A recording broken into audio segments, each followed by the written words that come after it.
नमस्कार दोस्तों, आपका स्वागत है। तो आज की इस वीडियो में हम भारत की नदियों का भाग 2 गंगा नदी तंत्र कवर करेंगे। मैं आपको डायग्राम के सहायता से समझाऊंगा, पूरा डिटेल में कवर कराऊंगा। इससे पिछली वीडियो में हमने सिंधु नदी तंत्र और ब्रह्मपुत्र नदी तंत्र उसे कवर कर लिया था और आज की वीडियो में हम देखेंगे गंगा नदी तंत्र। तो चलिए बिना देरी किए हुए वीडियो की शुरुआत करते हैं। और गंगा नदी तंत्र को पूरा डायग्राम से समझने से पहले हम कुछ गंगा नदी से रिलेटेड बेसिक जानकारी जान लेते हैं। उसके बाद हम पूरा गंगा नदी तंत्र डायग्राम से कवर करेंगे। तो सबसे पहले है कि गंगा नदी भारत की सबसे लंबी नदी है और बात करें इसकी लंबाई की तो इसकी कुल लंबाई है 2525 किलोमीटर, यानी कि 2525 किलोमीटर। और गंगा नदी दो देशों से गुजरती है, भारत और बांग्लादेश। तो भारत के उत्तराखंड से निकलती है, उसके बाद ये बांग्लादेश चली जाती है और बांग्लादेश से बाद ये बंगाल की खाड़ी में गिर जाती है। तो ये दो देशों से गुजरती है। पर बात करें इसके अपोहा तंत्र की, मतलब कि इसकी सहायक नदियों की, उसको भी इंक्लूड करें तो सहायक नदियाँ तो नेपाल से भी आती हैं। पर अगर मुख्य रूप से गंगा नदी देखें तो वो दो देशों से ही गुजरती है, भारत और बांग्लादेश। उसके बाद देखते हैं कि गंगा नदी भारत के 5 राज्यों से गुजरती है। किन किन राज्यों से, बहुत ही महत्वपूर्ण है और कई बार एग्जाम में पूछे गए हैं। तो सबसे पहले है उत्तराखंड। उत्तराखंड से तो ये निकलती ही है। उसके बाद एंटर करती है उत्तर प्रदेश और उत्तर प्रदेश के बाद बिहार। बिहार के बाद ये आगे झारखंड के ऊपरी हिस्से से निकलती है। तो कई किताबों में आपने पढ़ा होगा, उसमें झारखंड नहीं दिया होता। पर याद रखिए, जो गंगा नदी है ये झारखंड के भी कुछ हिस्सों से होकर गुजरती है और उसके बाद ये पश्चिम बंगाल में चली जाती है और पश्चिम बंगाल के बाद ये बांग्लादेश में प्रवेश करती है। तो बांग्लादेश के बाद ये बंगाल की खाड़ी में गिर जाती है। तो कुल कितने राज्य हुए हमारे जो भारत में हैं? ये हुए 5 राज्य, उत्तराखंड, उत्तर प्रदेश, बिहार, झारखंड और पश्चिम बंगाल। आगे हम इसे मैप में भी देखेंगे, पर अभी आप याद रखिए। उसके बाद हम देखते हैं गंगा नदी की कुछ विशेषता। तो गंगा नदी स्वतः स्वच्छ होने वाली नदी है, यानी कि ये सेल्फ प्योरीफाइंग रिवर है। आपने भी देखा होगा, जब आप गंगा स्नान करने जाते हैं तो वहाँ से बोतलों में गंगा जल भर कर लाते हैं ना, और वो गंगा जल आप कितने दिनों तक, सालों तक रखते हैं, फिर भी वो ख़राब नहीं होता। तो क्यों ख़राब नहीं होता? आपने कारण जाना है इसके पीछे? तो इसके पीछे का कारण है बैक्टीरियोफेज नामक एक वायरस। तो ये बैक्टीरियोफेज नामक एक वायरस है जिसके कारण जो गंगा नदी है इसका पानी कभी ख़राब नहीं होता, क्योंकि जो ये वायरस है बैक्टीरियोफेज, ये हानिकारक जो बैक्टीरिया होते हैं उनको ख़त्म कर देता है। तो जो गंगा नदी में हानिकारक बैक्टीरिया होते हैं ना, उनको बैक्टीरियोफेज नामक वायरस ख़त्म कर देता है, जिस कारण जो गंगा नदी है इसके पानी में कभी कीड़े नहीं लगते और ना ही पानी खराब होता है। याद रखिएगा, महत्वपूर्ण फैक्ट है। उसके बाद देखते हैं कि गंगा नदी को 2008 में राष्ट्रीय नदी घोषित कर दिया गया। अब ये हमारी नेशनल रिवर है गंगा नदी। कब किया गया घोषित? 2008 में। अगला फैक्ट है कि गंगा डॉल्फिन को भारत का राष्ट्रीय जलीय जीव घोषित किया गया है। तो जो गंगा में डॉल्फिन पाई जाती है उसे हमारे भारत का राष्ट्रीय जलीय जीव घोषित किया गया है, ये भी याद रखिए। तो ये हमने पढ़ी कुछ बेसिक जानकारी। अब हम देखते हैं गंगा नदी का उद्गम स्थल। तो हमने गंगा नदी से रिलेटेड बेसिक जानकारी ले ली। अब हम देखते हैं कि गंगा नदी का उद्गम कहाँ से हुआ। तो आपने किताबों में पढ़ा होगा कि जो गंगा नदी है इसका उद्गम उत्तराखंड के गोमुख से गंगोत्री हिमानी से हुआ है। हिमानी मतलब होता है ग्लेशियर, तो ग्लेशियर को हिंदी में हिमानी कहते हैं। तो उत्तराखंड के गंगोत्री हिमानी से हुआ है। पर याद रखिए, गंगोत्री हिमानी से भागीरथी नदी निकली है, वहाँ पर इसे कहते हैं भागीरथी नदी। और आपने पौराणिक कथाओं में भी पढ़ा होगा कि गंगा को भागीरथी कहा जाता है। इसीलिए हम मानते हैं कि गंगोत्री हिमानी से ही गंगा नदी निकलती है, पर ऐसा नहीं है। जो गंगा नदी है ये 2 नदियों के संगम से बनी है। एक है भागीरथी नदी और दूसरा है अलकनंदा नदी। जब ये दोनों नदियाँ मिलती हैं वहीं से गंगा नदी बनी है। आप इमेज में देख रहे होंगे, यह है अलकनंदा नदी और इधर से आ रही है भागीरथी नदी। तो जहाँ ये दोनों नदियों का संगम होता है तो ये दोनों नदियाँ मिलकर गंगा नदी बनाती हैं। तो गंगा नदी जो है ये दो नदियों के संगम से बनी है। याद रखिएगा, एग्जाम में कई बार पूछा जाता है। कौन कौन सी है? एक है भागीरथी नदी और दूसरी है अलकनंदा नदी। तो ये मिलती कहाँ पर है? तो देवप्रयाग में। जो प्रयाग शब्द है इसका अर्थ होता है नदियों का संगम। तो देवप्रयाग में दोनों नदियाँ मिलती हैं, भागीरथी नदी और अलकनंदा नदी, और यहीं से आगे ये बनती है गंगा नदी। और याद रखिएगा, जो ये अलकनंदा नदी है ये किस मंदिर के तट पर है? कई बार एग्जाम में पूछा गया है। तो ये प्रसिद्ध बद्रीनाथ मंदिर के तट पर है। कौन सी नदी? अलकनंदा नदी। तो हमने ये पढ़ लिया कि दो नदियों के संगम से बनी है गंगा नदी। अब हम इसके आगे देखते हैं। तो उसके बाद अब हम आगे देखते हैं, जैसा कि हमने पीछे देखा कि जो गंगा नदी है ये दो नदियों के संगम से बनी है, एक है भागीरथी और दूसरी है अलकनंदा। उसी प्रकार जो ये अलकनंदा नदी है ना, इसमें कुछ सहायक नदियाँ भी मिली हुई हैं। तो सहायक नदियाँ जो हैं ये एग्ज़ाम में बहुत बार पूछी गई हैं, मोस्ट इम्पोर्टेंट। तो ये सहायक नदियाँ जहाँ पर आकर मिलती हैं तो प्रयागों का नाम है, जैसे विष्णु प्रयाग, नंद प्रयाग और कर्ण प्रयाग और रुद्र प्रयाग। तो ये पूछे जाते हैं कि बताइए देव प्रयाग में किन दो नदियों का संगम है, रुद्र प्रयाग में किन दो नदियों का संगम है। तो हमें अगर पता होगा कि अलकनंदा में कौन सी सहायक नदी आकर मिलती है तभी तो हम बता पाएंगे। तो एक नदी है ये तो कॉमन रहेगी, अलकनंदा नदी, और इसी में दूसरी सहायक नदी आकर मिलेगी। तो वही हमें पता करना है कि कौन कौन सी सहायक नदियाँ आकर अलकनंदा में मिलती हैं। तो ये नदियों का संगम इम्पोर्टेंट है, इसे हम याद कैसे करेंगे? तो इसे मैं आपको एक कथा की सहायता से याद कराऊंगा। पुरानी कथा की सहायता से हमारी काम की है, जिससे हम इसे याद रख पाएंगे। आपने पुरानी कथा सुनी होगी कि गंगा नदी का धरती पर अवतरण कैसे हुआ। आपने पुराने सीरियल भी देखे होंगे धार्मिक, उसमें भी बताया गया है। अगर नहीं भी देखे तो कोई बात नहीं, ये हमारी काम की कथा है, इसे हम इसे याद रख पाएंगे, इसलिए सुनिए। तो धरती पर जो गंगा नदी का अवतरण हुआ था, मतलब माँ गंगा धरती पर कैसे आई थी। तो पुरानी कथाओं की मान्यता अनुसार जो गंगा नदी है ये भगवान विष्णु के चरणों से निकली हैं। तो भगवान विष्णु के चरणों से जब ये निकली और धरती पर आ रही थी तो इनके जो वेग था, मतलब जो गंगा की स्पीड थी, बहुत तेज़ थी। तो जब ये धरती पर आ रही थी तो इनकी स्पीड बहुत तेज़ थी, जिस कारण भगवान शिव जी ने क्या किया, इन्हें अपनी जटाओं में धारण कर लिया, और अपनी जटाओं में धारण करके जो इनकी गति थी उसको मंद कर दिया। मंद मतलब कि धीमा कर दिया। और उसके बाद जब धीमी हो गई इनकी गति जो थी, इनका वेग था वो एकदम धीमा हो गया। उसके बाद उन्होंने अपनी जटा से इनको निकाला, तब ये धरती पर अवतरित हुई। ये पुरानी कथाओं की मान्यता है। मैं आपको इसको क्यों बता रहा हूँ? क्योंकि इससे हम इसे याद रख पाएंगे। क्योंकि सबसे पहले गंगा नदी कहाँ से निकली? तो भगवान विष्णु के चरणों से। तो चरणों की धूल से याद रखना है, तो धौली गंगा। और धौली गंगा जहाँ अलकनंदा से मिलती हैं उसे विष्णु प्रयाग कहते हैं। इसीलिए मैंने आपको कथा सुनाई कि भगवान विष्णु के चरणों की धूल से निकली हैं, तो इसीलिए ये विष्णु प्रयाग याद रखेंगे। तो धौली गंगा जहाँ अलकनंदा में मिलती है उसे विष्णु प्रयाग कहते हैं।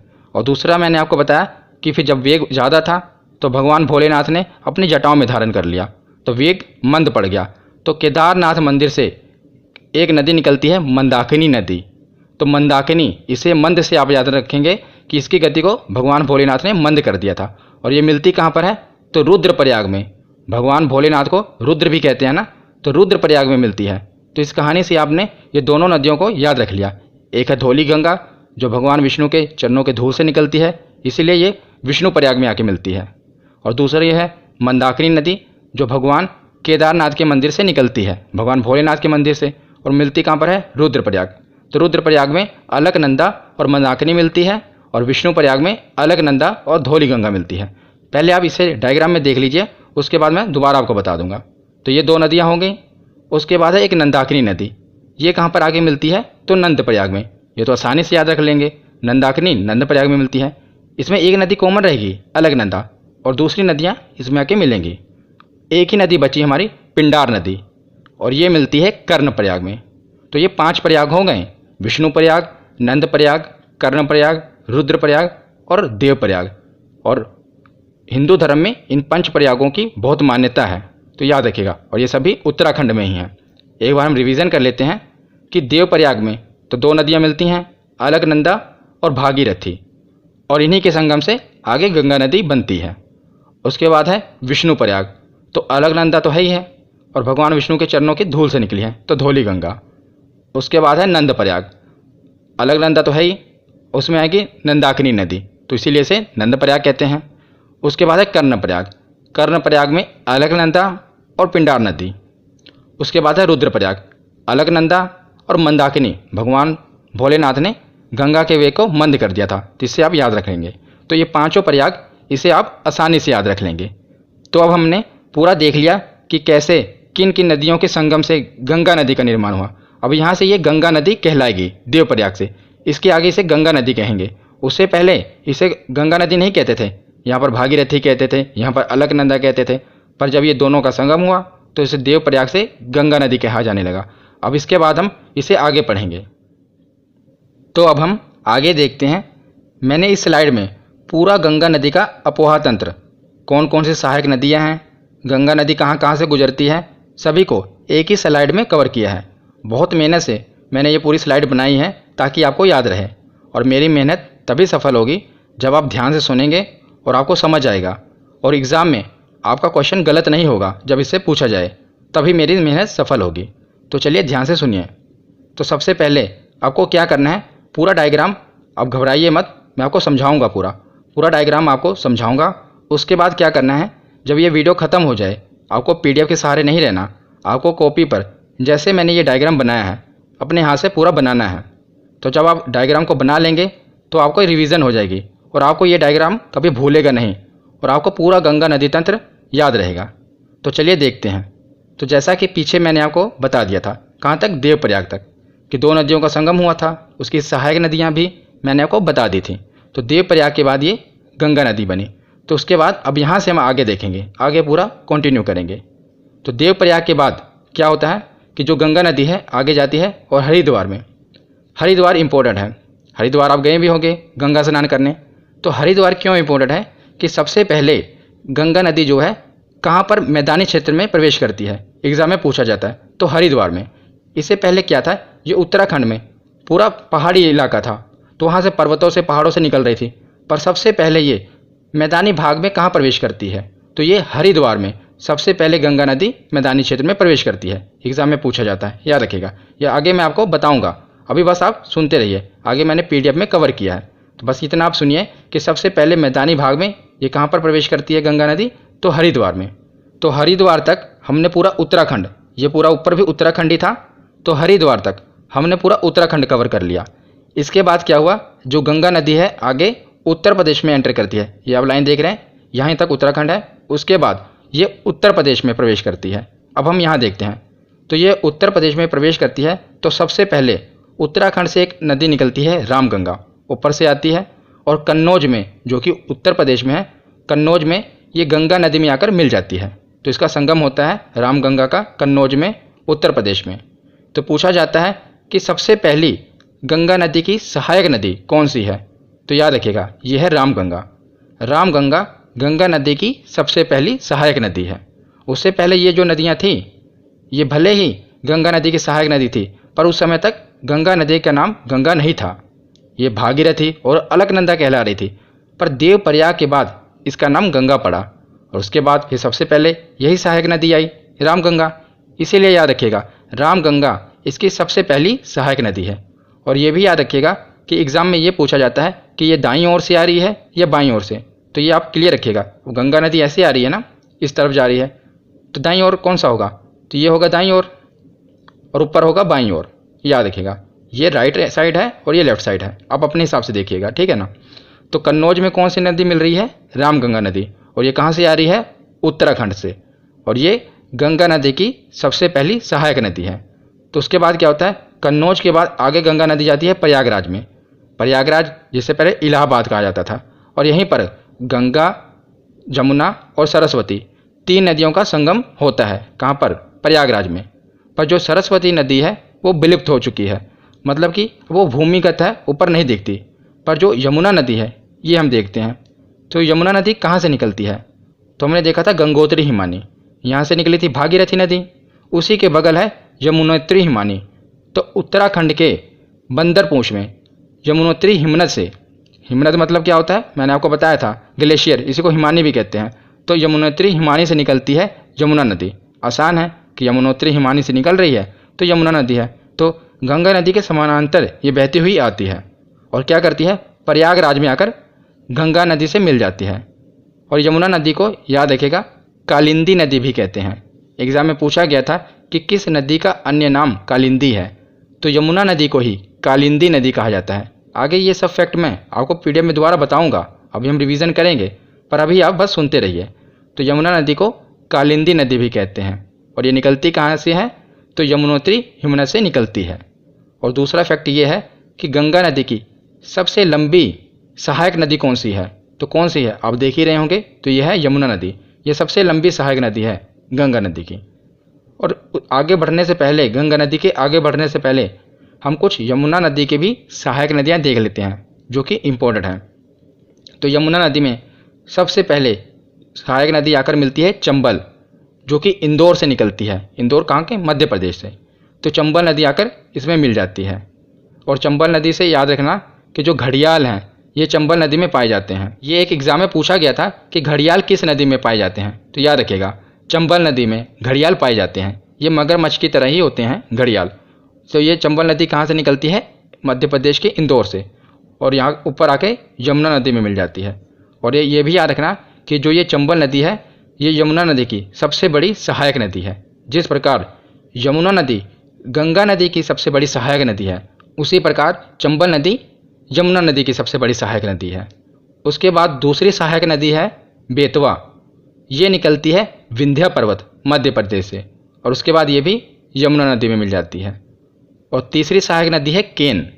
ये निकलती है कैमूर पहाड़ी मध्य प्रदेश से, और ये भी ऊपर जाकर यमुना नदी में मिल जाती है। अब ये यमुना नदी में मिलती हैं और यमुना नदी गंगा नदी में मिल जाती है। तो बताइए ये जो तीन नदियां हैं ये गंगा की सहायक नदियां हैं या नहीं, तो हैं।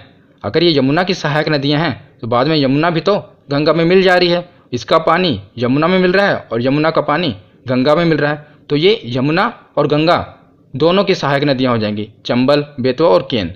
ठीक है, याद रखिएगा ये तीनों यमुना में मिल रही हैं। तो यहाँ पर हमने देख लिया, और हमने ये भी देख लिया कि जो यमुना नदी है ये प्रयागराज में आकर मिल रही है, और प्रयागराज में गंगा, जमुना और सरस्वती ये तीनों नदियाँ मिलती हैं। तो ये हमने देख लिया। तो प्रयागराज के बाद गंगा नदी आगे बढ़ती है और जाती है गाजीपुर में। तो गाजीपुर में क्या होता है, ऊपर से एक नदी आ रही है गोमती नदी। गोमती नदी जो है ये फुलहर झील से निकलती है, और याद रखिएगा ये फुलहर झील कहाँ पर है, पीलीभीत उत्तर प्रदेश में। और सबसे इम्पोर्टेंट क्या है, यहाँ से प्रश्न क्या बनता है कि जो ये नदी है गोमती नदी, ये जहाँ से निकल रही है ना पीलीभीत, ये एक मैदानी एरिया है, मतलब समतल भाग है। अभी तक हमने देखा कि जितनी भी सहायक नदियाँ निकल रही हैं ये किसी न किसी पहाड़ी से निकल रही हैं, पर्वत से निकल रही हैं, पर इकलौती ऐसी सहायक नदी है गोमती, जो कि एक मैदानी भाग समतल एरिया से निकल रही है। और कहाँ से, फुलहर झील से।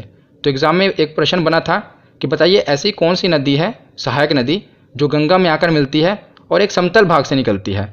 समतल मतलब समझ रहे हैं ना, समतल भाग से, ना किसी पहाड़ से निकल रही है ना किसी पर्वत से निकल रही है, एक समतल यानी कि एक मैदानी भाग, पीलीभीत जो कि यूपी में है, फुलहर झील वहीं से निकलती है गोमती नदी। और इससे एक और प्रश्न बनता है कि उत्तर प्रदेश की जो राजधानी है लखनऊ, वो भी गोमती नदी के तट पर है। तो दोनों प्रश्न याद रखिएगा, एक तो जो लखनऊ है वो गोमती नदी के तट पर है, और जो गोमती नदी है ये मैदानी भाग से निकल रही है। तो हमने उत्तराखंड और उत्तर प्रदेश देख लिया। उसके बाद हम देखते हैं बिहार। तो मैं आपको अपने दिमाग में रखिए, आप पहले था उत्तराखंड, उत्तराखंड के बाद देखा उत्तर प्रदेश, गंगा नदी आई, तो उसके बाद अब कहाँ पर जाएगी, बिहार में। और याद रखिएगा जो बिहार में गंगा नदी की सहायक नदियाँ हैं वो ज़्यादातर कहाँ से निकल रही हैं, तो नेपाल से। इसीलिए मैंने ऊपर देखिए ये नेपाल बना है। ये तीन नदियाँ आप देख रहे हैं, गंडक, कोसी और काली करनाली, ये दोनों मिलकर बाद में एक ही नदी बन जाएगी, इसलिए मैं तीन नदियाँ कह रहा हूँ। काली करनाली, गंडक और कोसी ये कहाँ से निकल रही हैं, तो नेपाल से। तो सबसे पहले देखते हैं काली नदी और करनाली नदी। तो काली नदी जब ये भारत में प्रवेश करती है तो इसे शारदा नदी कहते हैं। आपने शारदा नदी के बारे में सुना होगा, वो इसी काली नदी को कहा जाता है। और दूसरी है करनाली, काली करनाली, ये दोनों नेपाल से निकल रही हैं। काली को भारत में शारदा कहते हैं और करनाली को भारत में घाघरा नदी कहते हैं। और जब इन दोनों नदियों का संगम होता है उसके बाद ये एक नदी बन जाती है और इसको फिर घाघरा नदी कहने लगते हैं भारत में। देखिए नेपाल से क्या थी, नेपाल में दो नदियाँ थीं, एक थी काली और दूसरी थी करनाली। और काली को भारत में कहते थे शारदा नदी और करनाली को कहते थे घाघरा नदी। फिर इन दोनों नदियों का संगम हुआ शारदा और घाघरा का, तो एक ही नदी बन गई, घाघरा नदी। और यही घाघरा नदी आकर भारत में छपरा में मिल जाती है गंगा नदी से, तो याद रखिएगा। तो ये हमने देख लिया घाघरा नदी। उसके बाद हम देख रहे हैं नीचे से एक नदी आकर मिल रही है, सोन नदी। ये अमरकंटक पहाड़ी से निकलती है। पहाड़ी वाले वीडियो में मैंने आपको बताया था कि अमरकंटक पहाड़ी कहाँ पर है, तो ये मध्य प्रदेश और छत्तीसगढ़ के बॉर्डर पर है ना। तो वहीं से सोन नदी निकल रही है नीचे से और पटना में आकर ये गंगा नदी से मिल जाती है। पटना के समीप मिलती है सोन नदी। तो एग्ज़ाम में एक प्रश्न बनता है कि कौन सी ऐसी नदी है जो दाईं ओर से सीधा आकर गंगा नदी में मिल जाती है। तो देख लीजिए, इसकी कोई सहायक नदी नहीं है ना, ये सीधा आकर गंगा नदी में मिल रही है। और ऊपर यमुना नदी भी थी, पर इसकी सहायक नदियाँ थीं, पर सोन नदी सीधा आकर पटना के समीप गंगा नदी में मिल जा रही है। और ये भी पूछा जाता है कि ये किस पहाड़ी से निकलती है, तो किस पहाड़ी से निकलती है? अमरकंटक पहाड़ी से। तो यहाँ तक हमने छपरा और पटना तक देख लिया। उसके बाद देखते हैं ऊपर नेपाल से एक और नदी आ रही है, गंडक नदी, और ये सोनपुर में आकर मिल जाती है गंगा नदी से। तो कौन सी नदी आ रही है? गंडक नदी। एग्ज़ाम में क्या प्रश्न बनता है वो भी मैं आपको बता रहा हूँ कि नेपाल से कौन कौन सी नदियाँ निकलकर गंगा नदी में मिल जाती हैं। तो काली करनाली, जिसे घाघरा कहते हैं, और गंडक, और एक आगे है कोसी। ये नदियाँ नेपाल से निकलती हैं। और मैं आपको साथ साथ ये भी बता रहा हूँ कि किस जगह पर आकर ये गंगा से मिल जाती हैं। तो गंडक नदी सोनपुर के समीप आकर गंगा नदी से मिल जाती है। तो उसके बाद है कोसी नदी, मोस्ट इम्पोर्टेंट, ये भी नेपाल से आ रही है। और ये कुर्सेला, बिहार में एक जगह है कुर्सेला, उसी के समीप ये नदी गंगा नदी से मिल जाती है। कौन सी नदी? कोसी नदी। तो जो कोसी नदी है ये अपने रास्तों को बहुत बदलती है, इसीलिए ये बहुत कुख्यात है अपने रास्तों को बदलने के लिए। और इसे बिहार का शोक कहा जाता है, क्योंकि बिहार में हर साल इस नदी के कारण बाढ़ आती है।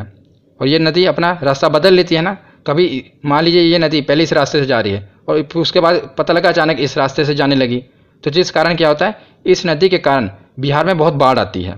तो इसीलिए इसे बिहार का शोक भी कहा जाता है। किस नदी को? कोसी नदी को। और ये कुर्सेला में, बिहार के कुर्सेला में गंगा नदी से आकर मिलती है, याद रखिएगा। तो हमने पूरा बिहार देख लिया। पहले हमने उत्तराखंड देखा, फिर उत्तर प्रदेश देखा और बिहार देख लिया। और उसके बाद हम आगे बढ़ते हैं पश्चिम बंगाल की तरफ। तो एक दार्जिलिंग की पहाड़ी, पश्चिम बंगाल में है ना दार्जिलिंग की पहाड़ी, वहाँ से एक नदी निकलती है, महानंदा नदी। ये गंगा नदी की आखिरी सहायक नदी है, याद रखिएगा। सबसे पहले कौन थी? रामगंगा, ये पहली थी। और आखिरी कौन सी है? महानंदा। ये भारत की बात कर रहा हूँ मैं कि भारत में आखिरी कौन सी है? महानंदा। तो महानंदा कहाँ से निकल रही है? दार्जिलिंग की पहाड़ी से निकल रही है। और ये फरक्का बैराज है, मतलब समझ लीजिए जो ये महानंदा नदी है ना, ये बिहार और पश्चिम बंगाल के बॉर्डर में बहती हुई जाती है और पश्चिम बंगाल में चली जाती है। कौन सी नदी है? महानंदा नदी, याद रखिएगा। ये निकलती कहाँ से है ये पूछा जाता है, तो ये दार्जिलिंग की पहाड़ियों से निकलती है। कौन सी नदी है? महानंदा नदी। और सबसे इंपॉर्टेंट है, ये सबसे आखिरी सहायक नदी है, ठीक है। और उसी के बाद बना हुआ है फरक्का बैराज, आपको पता होगा पश्चिम बंगाल में है। यहाँ से क्या होता है, जो गंगा नदी है, अभी आपने देखा जो गंगा नदी है ये दो नदियों के संगम से बनी, उसके बाद एक नदी बनी उत्तराखंड से होते हुए उत्तर प्रदेश, बिहार, बिहार से झारखंड, फिर पश्चिम बंगाल, आगे जाकर क्या हुआ, फरक्का बैराज से फिर ये दो नदियों में बट गई। इसकी धारा थी जो गंगा नदी की, ये दो नदियों में बट गई, एक है हुगली और एक है पद्मा नदी। जो ये गंगा नदी है फरक्का बैराज से, जो कि पश्चिम बंगाल में है, वहाँ से दो धाराओं में बट जाती है। तो जो ये अपने पश्चिम बंगाल में आती है, नीचे की तरफ है पश्चिम बंगाल, तो यहाँ इसे कहते हैं हुगली नदी। और सबसे इम्पोर्टेंट ये है कि जो कोलकाता का शहर है ये कहाँ बसा है, तो ये हुगली नदी के तट पर है, कोलकाता शहर। एग्जाम में पूछा गया है कि कोलकाता शहर किस नदी के तट पर है, तो हुगली नदी के तट पर है। और यही नदी जो है दो धाराओं में बट गई, तो जो दूसरी धारा थी ये बांग्लादेश में चली गई, और बांग्लादेश में इसे पद्मा नदी कहते हैं। और जो हुगली नदी है इसी में एक धारा, एक सहायक नदी आकर मिलती है, इसे कहते हैं दामोदर नदी। और ये छोटा नागपुर पठार से निकलती है दामोदर नदी, और ये हुगली नदी में जाकर मिल जाती है। और इसी दामोदर नदी को पश्चिम बंगाल का शोक भी कहते हैं। जिस प्रकार याद रखिए, कोसी नदी को किसका शोक कहते हैं? बिहार का शोक। तो शोक क्यों कहते हैं? क्योंकि ये नदी बाढ़ लाती है। तो इसी प्रकार दामोदर नदी है, पश्चिम बंगाल में बाढ़ का कारण है, इसीलिए दामोदर नदी को पश्चिम बंगाल का शोक कहते हैं। और ये किस नदी की सहायक नदी है? तो हुगली नदी की सहायक नदी है। तो अब हमने बांग्लादेश तक इसे देख लिया। पहले हमने उत्तराखंड देखा, उत्तराखंड के बाद हमने देखा ये उत्तर प्रदेश में गई, उत्तर प्रदेश के बाद बिहार देख लिया, बिहार के बाद झारखंड का थोड़ा सा एरिया अगर हम कहें तो मैं आपको बताऊं कि कहाँ से निकलती है, तो साहेबगंज जगह है झारखंड में, वहाँ से ये निकलती है। तो उसके बाद हमने देखा पश्चिम बंगाल के बाद हमने देखा कि ये दो धाराओं में बट गई, एक हुगली नदी हो गई और एक पद्मा नदी हो गई। ये गंगा नदी का ही नाम है, तो गंगा नदी को ही पश्चिम बंगाल में हुगली कहते हैं और बांग्लादेश में पद्मा नदी कहते हैं। तब इसके बाद हम आगे अगली स्लाइड में कंटिन्यू करते हैं। तो पिछली स्लाइड में हमने देख लिया कि जो गंगा नदी थी वो दो धाराओं में बट गई थी। ये तो अपने यहीं पश्चिम बंगाल में हुगली नदी हो गई, और यही गंगा नदी जब बांग्लादेश में एंटर करती है तो इसको कहते हैं पद्मा। ये थोड़ा सा रह गया, इसे भी देख लीजिए क्योंकि एग्जाम में प्रश्न बनेंगे इससे। तो पद्मा नदी कहते हैं बांग्लादेश में। और इसे पिछली वीडियो में मैंने आपको बताया था कि जो ब्रह्मपुत्र नदी है अरुणाचल प्रदेश से आते हुए सिक्किम से होते हुए बांग्लादेश में जा रही थी ना, तो बांग्लादेश में उसे क्या कहते थे, जमुना। तो ब्रह्मपुत्र को कहते हैं जमुना बांग्लादेश में, और गंगा को कहते हैं पद्मा। तो ये दोनों नदियाँ एक जगह आकर मिल जाती हैं। और एक नदी है मेघना जो कि बांग्लादेश से होते हुए इन धाराओं में मिल जाती है। तो तीन नदियों का संगम हो जाता है, पद्मा, जमुना और मेघना। और उसके बाद ये एक नदी बन जाती है जिसे मेघना नदी कहते हैं। फिर से बता देता हूँ, गंगा नदी जब बांग्लादेश में एंटर करती है तो उसे कहते हैं पद्मा, और ब्रह्मपुत्र नदी बांग्लादेश में एंटर करती है तो उसे कहते हैं जमुना, और बांग्लादेश से ही एक नदी है मेघना। ये तीनों नदियों का संगम होता है, और संगम होने के बाद एक नदी बनती है। तो इस नदी को क्या नाम देते हैं, बांग्लादेश वाले इसे कहते हैं मेघना नदी। और एग्ज़ाम में क्या प्रश्न बनता है, एग्ज़ाम में ये प्रश्न बनता है कि जो गंगा और जमुना इन दोनों नदियों का संगम जब बांग्लादेश में होता है तो उसे क्या कहते हैं, तो उसे मेघना नदी कहते हैं, याद रखिएगा। और यही मेघना नदी फिर जाकर समुद्र में मिल जाती है, और समुद्र में दुनिया के सबसे बड़ा डेल्टा सुंदरवन डेल्टा का निर्माण करती है। तो ये डेल्टा क्या होता है ये मैं आपको आगे बताता हूँ। तो पीछे हमने देख लिया कि जो मेघना नदी थी जब ये समुद्र में जाती है, मतलब कि गंगा ब्रह्मपुत्र ये सभी नदियाँ जब समुद्र में जाती हैं तो डेल्टा का निर्माण करती हैं। ये दुनिया का सबसे बड़ा डेल्टा है सुंदरवन डेल्टा। तो ये डेल्टा होता क्या है, पहले इसकी मैं आपको डेफिनेशन बताता हूँ, फिर अपनी भाषा में आसानी से समझाता हूँ। तो सबसे पहले है कि डेल्टा प्रायः उस भूभाग को कहा जाता है जो नदी द्वारा लाए गए अवसादों के संचयन से निर्मित होता है। विशेषता नदी के मुहाने पर जहाँ वह किसी समुद्र में गिरती है, इस भूभाग का आकार साधारणतः त्रिभुज जैसा होता है। आप देख ही रहे होंगे त्रिभुज जैसे इसकी आकृति होती है, इसी को कहा जाता है, क्या कहा जाता है, डेल्टा कहा जाता है। तो अब मैं आपको आसान भाषा में समझाता हूँ। आपने देखा होगा कोई भी नदी निकलती है तो पर्वत या पहाड़ों से निकलती है, ऊंचाई से। तो जब ये नदी ऊंचाई से निकलती है तो इसका बहाव बहुत तेज होता है, बहुत तेज़ी से बहती हुई आती है, और अपने साथ मिट्टी अवसाद ये सब लेकर बहती हुई आती है। तो जब ये पहाड़ी भागों से निकल रही होती है तब तो इसकी गति बहुत तेज़ होती है, पर जैसे ये मैदानी भाग में एंटर करती है अब इसकी गति क्या होती है, मंद पड़ जाती है, मतलब धीमी हो जाती है। पर ये जो मिट्टी है अभी भी उसको भागकर ले जा रही होती है, पर इसकी गति जो होती है स्लो हो जाती है। या ऐसे याद रखिए कि जब ये पहाड़ों से निकलती है तो ये तो पूरी जवान होती है, पर जैसे जैसे ये समतल ज़मीन पर जाती जाती है बूढ़ी होती जाती है। अब जो इसमें शक्ति होती है, जो मिट्टी अपने साथ ये लेकर आ रही है, उसको जो धकेलने की क्षमता होती है वो बहुत कम हो जाती है। पहले तो जब ये ढालों से उतर रही होती है तो पूरा तेज़ी के साथ मिट्टी को बहाकर ले आ रही होती है, पर जैसे जैसे ये समतल भागों में एंटर करती है इसको जो ढकेलने की क्षमता है, जो अपने साथ ये कचरा मिट्टी लेकर आ रही है, उसकी क्षमता कम हो जाती है। पर जैसे ये समुद्र के पास पहुंचती है बिल्कुल इसकी क्षमता खत्म हो जाती है। तो क्या करती है, मिट्टी को अपने साथ लाए गए जो गाद मिट्टी अवसाद है उसको जमा कर देती है। तो एक जगह जमा कर देती है सारा कचरा। पर उसके बाद क्या है, पर जो नदी है उसको तो कहीं ना कहीं से निकलना है ना, तो अलग अलग शाखाओं में बढ़ जाती है। जैसा कि आप इमेज में देख रहे हैं, ये देखिए नदी आई, उसने अपने साथ पूरा कचरा जमा कर दिया। अब उसके बाद क्या हुआ, नदी देख रहे हैं ना अलग अलग शाखाओं में बट गई और जाकर समुद्र में मिल गई। तो इस प्रकार क्या हुआ, एक त्रिभुजाकार आकृति बन गई, और इसी को कहते हैं डेल्टा। आशा करता हूँ आपको समझ आया होगा, इसी को क्या कहा जाता है, डेल्टा कहा जाता है। और यही डेल्टा जो है गंगा और ब्रह्मपुत्र नदी आकर बनाती हैं इसमें अपने बंगाल की खाड़ी में, और यही सुंदरवन डेल्टा पूरी दुनिया का सबसे बड़ा डेल्टा है, याद रखिएगा। तो हम कुछ महत्वपूर्ण तथ्य देख लेते हैं, इससे हमारा रिवीजन हो जाएगा। एक बार इसे भी कवर कर लेते हैं। तो अलकनंदा तथा भागीरथी के संगम को क्या कहते हैं, तो इसे गंगा नदी कहते हैं, जैसा कि मैंने आपको बताया। और गंगा की पहली सहायक नदी कौन सी है, तो कौन सी है गंगा की पहली सहायक नदी, तो ये है रामगंगा। गंगा की आखिरी सहायक नदी कौन सी है, तो ये है महानंदा। और गंगा की सबसे लंबी सहायक नदी, तो यह है यमुना। उसके बाद है कि गंगा नदी कहाँ से मैदानी क्षेत्र में प्रवेश करती है, तो ये हरिद्वार में। मैदानी क्षेत्र में प्रवेश करती है। उससे पहले ये उत्तराखंड में पर्वत और पहाड़ों से निकल रही होती है, पर जैसे ही ये हरिद्वार में एंटर करती है वहाँ से ये मैदानी क्षेत्र में प्रवेश करती है।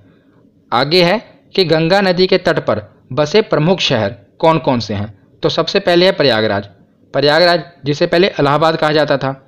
उसके बाद है वाराणसी, बनारस। उसके आगे है कानपुर और उसके आगे है पटना। तो ये कुछ प्रमुख शहर हैं जो कि गंगा नदी के तट पर बसे हुए हैं। आगे है कि हुगली नदी के तट पर कौन सा प्रमुख शहर बसा है। तो मैंने आपको बताया था कौन सा प्रमुख शहर बसा है, तो कोलकाता। यह हुगली नदी के तट पर बसा हुआ है। उसके आगे है कि गंगा और ब्रह्मपुत्र की संयुक्त जलधारा बांग्लादेश में क्या कहलाती है। तो बताइए क्या कहलाती है।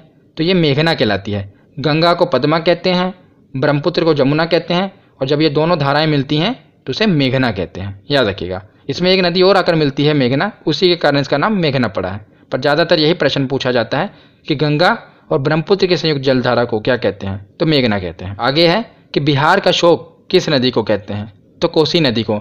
ये अपने मार्ग को बदलने के लिए कुख्यात है कोसी नदी, और इसे बिहार का शोक कहा जाता है।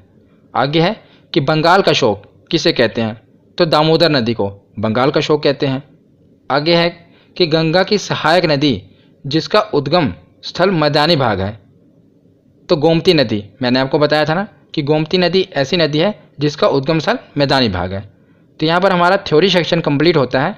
अब हम इसके प्रीवियस ईयर क्वेश्चन देखते हैं। तो चलिए अब प्रीवियस ईयर क्वेश्चन देखते हैं कि हमारे कितने क्वेश्चन सही होते हैं। सबसे पहला प्रश्न है कि गंगा नदी निम्नलिखित में से किस राज्य से नहीं गुजरती। तो कौन कौन से राज्यों से गुजरती है, पहले तो ये आपको पता होना चाहिए। तो सबसे पहले कौन सा था, बोलिए। उत्तराखंड, दूसरा उत्तर प्रदेश, तीसरा बिहार, चौथा झारखंड, पांचवा पश्चिम बंगाल। तो इसमें देखिए कौन सा नहीं है, उत्तर प्रदेश, बिहार, बंगाल, ये तो है मध्य प्रदेश, यहाँ से नहीं गुजरती। अगला प्रश्न क्या है कि कालिंदी नदी का दूसरा नाम क्या है। तो बताइए क्या है। मैंने आपको बताया था यमुना। यमुना को ही कालिंदी नदी कहा जाता है। ये एनटीपीसी में पूछा गया था। उसके बाद अगला प्रश्न है कि केन नदी निम्नलिखित में से किसकी सहायक नदी है। पीछे मैंने आपको इसकी ट्रिक नहीं बताई, मैं आपको बता देता हूँ, मैं भूल गया था। इसकी ट्रिक भी है जिसे आप याद रख सकते हैं। तो जैसा कि ये 3 नदियाँ थी ना, चंबल, बेतवा और केन, इसे याद रखने का तरीका भी है। तो इसे आप KBC से याद रख सकते हैं। KBC, कौन बनेगा करोड़पति वाला ना, मैंने उल्टा लिख दिया KBC। तो K से केन, B से बेतवा और C से चंबल। तो केन, बेतवा, चंबल, ये आप KBC से याद रख पाएंगे। आप लिखेंगे KBC, उसी से केन, बेतवा और चंबल, इससे आप याद रखें। तो केन नदी निम्नलिखित में से किसकी सहायक नदी है, तो ये है यमुना की सहायक नदी। यमुना की सहायक नदी है। आगे देखते हैं कि गंगा में मिलने वाली नदी जिसका उद्गम अमरकंटक में है। तो अमरकंटक पहाड़ी से कौन सी नदी निकल रही थी, तो ये निकल रही थी सोन नदी। पीछे हमने देखा था ना कि अमरकंटक पहाड़ी से ऊपर जाकर मिल रही थी। कहाँ पर मिल रही थी, तो पटना में मिल रही थी। कौन सी नदी थी, तो सोन नदी थी, याद रखिएगा।